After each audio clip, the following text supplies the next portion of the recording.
Andrew, gracias por conversar con nosotros. El Instituto de Políticas Migratorias en Washington, D.C. registra 175 medidas ejecutivas sobre inmigración decretadas por la administración Trump entre el 20 de enero y el 22 de abril de 2025. ¿Cuál es el impacto general de estas medidas en los primeros 100 días de gobierno? Mira, es 4 veces más rápido el número de medidas que vimos la vez pasada en la primera administración de Donald Trump. Entonces, es un tema que se han metido, donde han metido toda la carne al asador, ¿no? Han sido muy enfocados en lo que han intentado hacer, primero, antes de nada, es cerrar la frontera a la migración irregular. Eso sí lo han logrado. Hay muy poca gente llegando, intentando cruzar la frontera. Hay que ver el futuro, pero muy pocos intentando. Segunda cosa que han tratado de hacer es deportar muchos indocumentados que están en el país. Hablaban de 1 millón al año.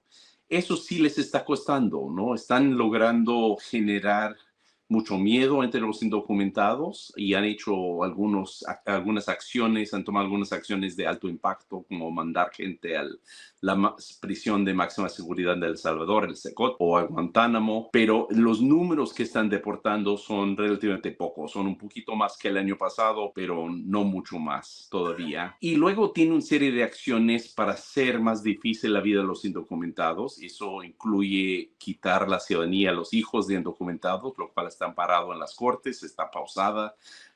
De posiblemente van a hacer algo para tratar de no permitir que entren los niños indocumentados a las escuelas. Eso todavía no avanza.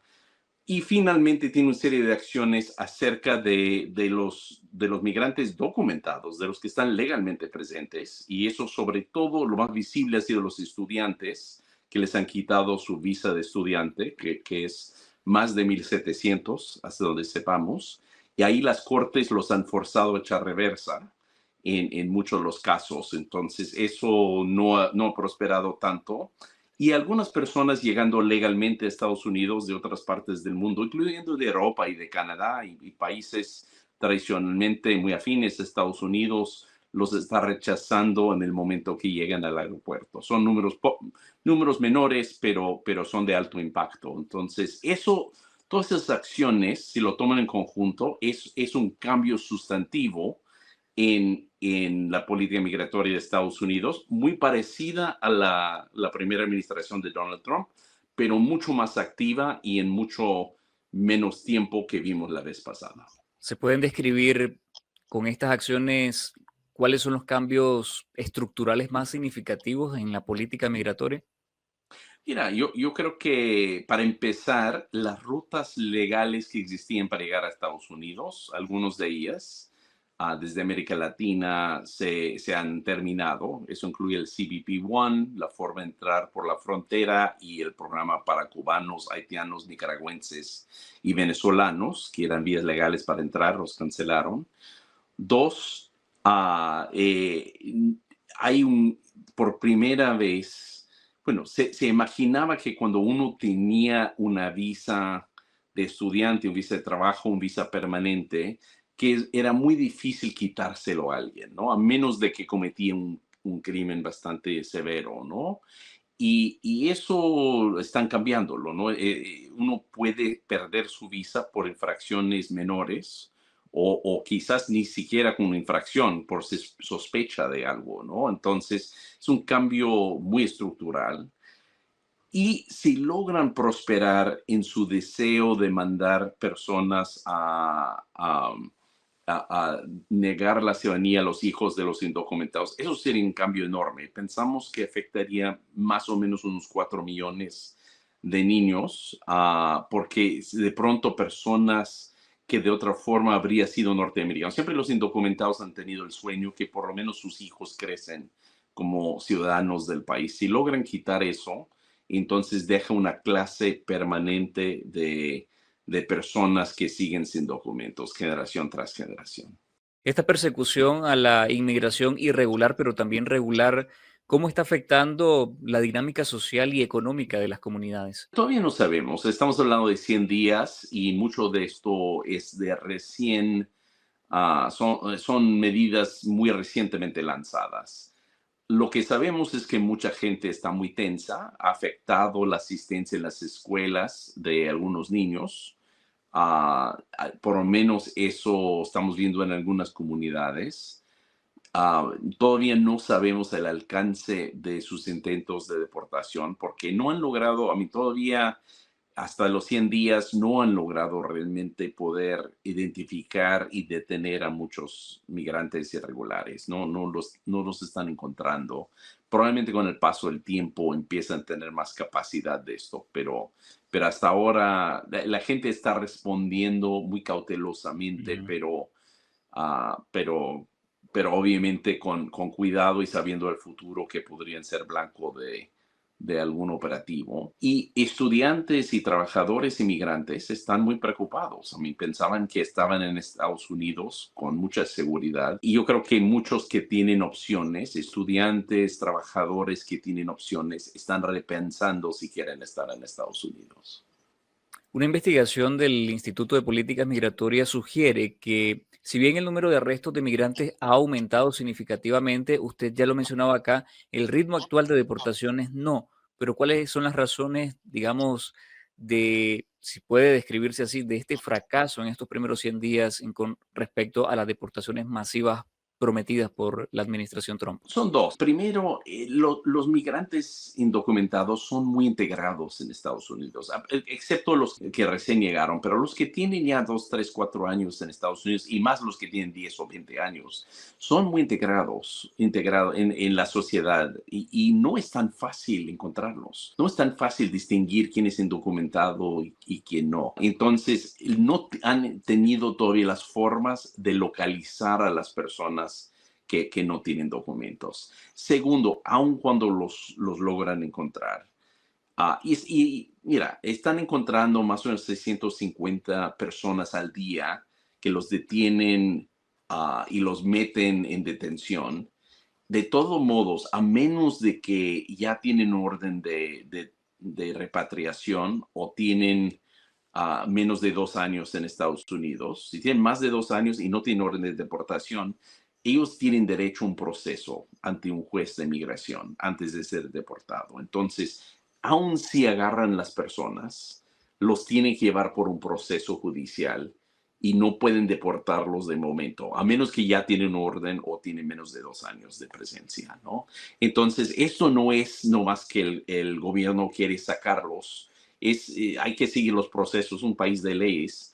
Han tratado de dar vuelta a eso con la ley de enemigos extranjeros, que es lo que usaron para sacar ya casi 300, un poco más de 200, poco menos de 300 migrantes a El Salvador, a la prisión de El Salvador. Y eso sí lo hicieron sin proceso.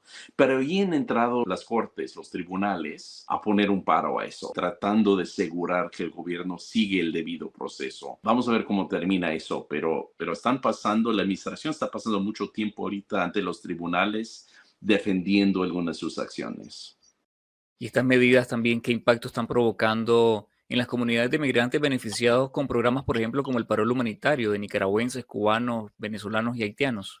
La administración está terminando los procesos de protección temporal, los TPS, pero también trató de terminar la protección del parol humanitario para los nicaragüenses, cubanos, haitianos y venezolanos, pero hasta ahora una corte lo ha parado y han dicho que la administración no siguió su propio proceso, el propio proceso legal que tienes que seguir. Y no sabemos si va a apelar la administración. Hay personas que me han dicho que todo parece indicar que van a dejar que, que se quede así y que los paroles terminan cuando terminan. De todos modos, tienen un tiempo límite para todos. No se van a renovar, pero igual no los tratan de terminar antes del tiempo.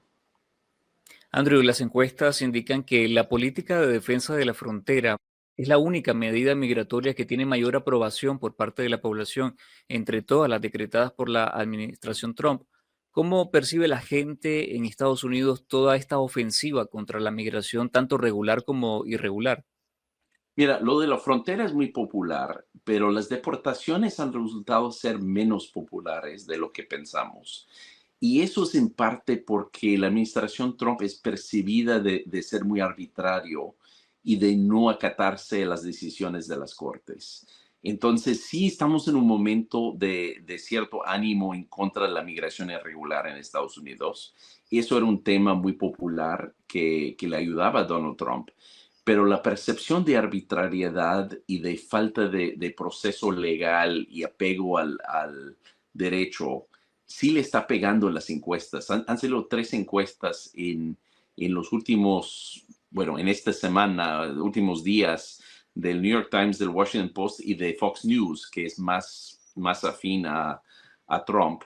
Y los 3 tienen la misma conclusión, que aún en el tema migratorio, que debe ser su tema más fuerte, bueno, sí, que sigue siendo su tema más fuerte, pero debe ser un tema que le favorece.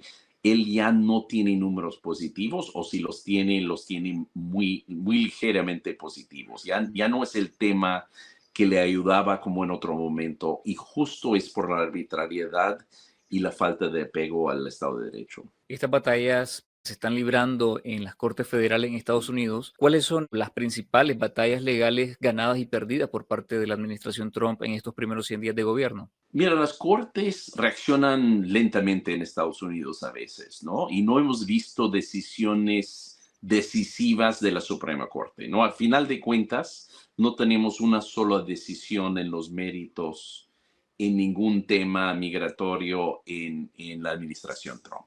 Tenemos fallos que son más bien de procedimiento y fallos de cortes menores, o cortes de distrito, como les llamamos, y cortes de apelación en algunos temas, pero no de la Suprema Corte. Pero hasta ahora, lo que vemos es que hay mucha preocupación de las cortes para las expulsiones bajo la ley de enemigos extranjeros, y que quieren un proceso ahí. La Suprema Corte ya dijo que tiene que haber un proceso, pero todavía no dijo si se puede o no aplicar la ley. Ese tema queda un poco en veremos.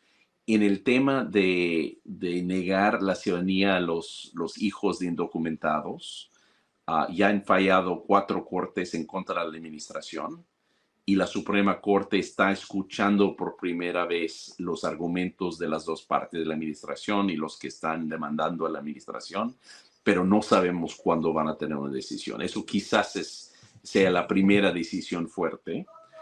Y la Suprema Corte entró para parar la expulsión también bajo la ley de enemigos extranjeros, pero no dijeron que no, todavía que no se puede usar la ley. No emitieron ninguna opinión sobre el uso de la ley. Simplemente dijeron, hasta que esto se termine de dirimir en las cortes de distrito, no se puede expulsar a la gente, ¿no?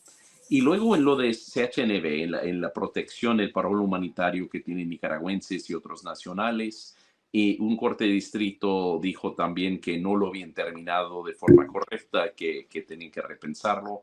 Entonces, hay varias cosas que han puesto un paro las cortes. También con las visas de estudiantes también habían terminado más de 1,000 de las visas por un procedimiento técnico administrativo muy, muy poco transparente, y las cortes entraron a decir que no se puede. La administración ayer dijo, o anteayer dijo, ok, ya no vamos a hacer más. De hecho, restauramos a todos los que se suspendieron. Entonces, la mayoría de estudiantes que estaban sujetos a deportación ya tienen la deportación suspendida y ya les están regresando las visas.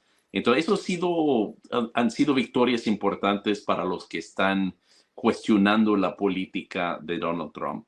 Al mismo tiempo, tenemos que reconocer que las cortes también le van a dar a la administración algunas victorias, ¿no? A lo largo de esto, algunas cosas que intentan hacer, seguramente las cortes les van a favorecer, pero hasta el momento no les ha ido tan bien. En medio de todo eso, el gobierno de Trump apenas empieza. ¿Qué tendencias o nuevos cambios podemos esperar en materia migratoria en los próximos meses?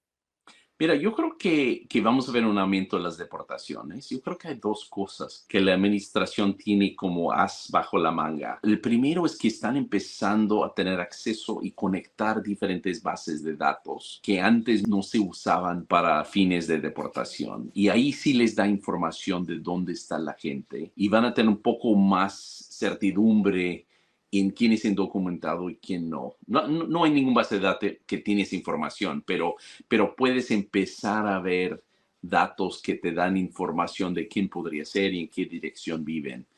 Segundo, todo parece indicar que en el presupuesto del año fiscal entrante, que inicia en octubre, el ICE, que es la agencia a cargo de las deportaciones, va a tener 6 veces más fondos de lo que tiene ahora. Y si conectas, si pones esos dos, el acceso a bases de datos con mucho más fondos para contratar empleados, agentes que participan en esfuerzos de deportación, yo creo que van a empezar a lograrlo. Pero por otro lado, mira, la administración Trump empezó con un enfoque casi unilateral sobre inmigración, ¿no? Eso era su tema número uno. Y ahora se está imponiendo la realidad, ¿no? Está empezando lo que parece ser una crisis económica, una baja en la bolsa.